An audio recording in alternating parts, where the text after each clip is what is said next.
Ian McDonald was serving as a flag lieutenant aboard the HMS Barham on November 24, 1941. This is his account of what happened.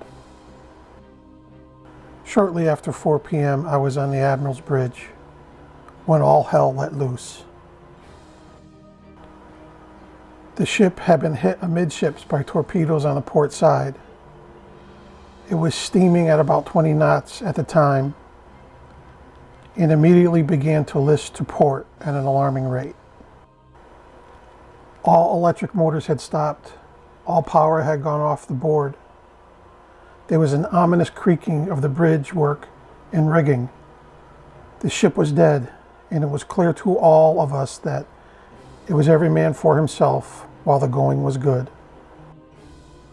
The torpedoes seemed to hit amidships, just aft of the funnel, judging by the waterspout in that general area, of which I had a ringside view from the Admiral's Bridge.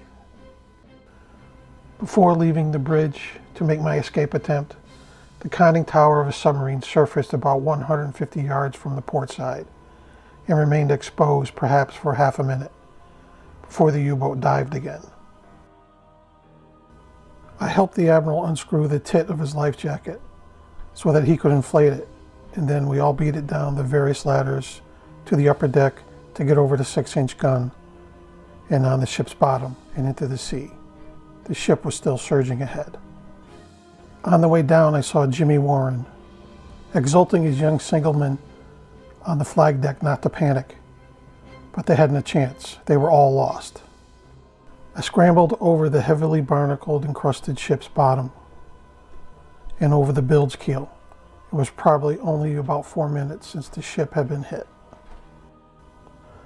Those of us who were scrambling over the barnacles, which were pretty sharp, were close to the swirling sea when there was a tremendous shudder throughout the ship, which turned out to be a major explosion and in one of the 15-inch magazines. One sailor said to me, "Christ, another torpedo." And another said, "Nah, the bastard's blowing up." That was enough for me to hurl myself at the sea and hope for the best. When I hit the sea, the ship was rapidly disintegrating by the force of the tremendous explosion. Gun turrets and pieces of superstructure were being hurled hundreds of feet in the air. When I could see where I was, the ship had gone, and there was no signs of life nearby. The surface of the sea was covered with oil fuel, and so was I. When I was submerged, I had time to think of my mother and my wife, but my overriding thought was to survive, and I was lucky. 55 years to the day of the sinking of the HMS Barham, Captain Ian McDonald died at home.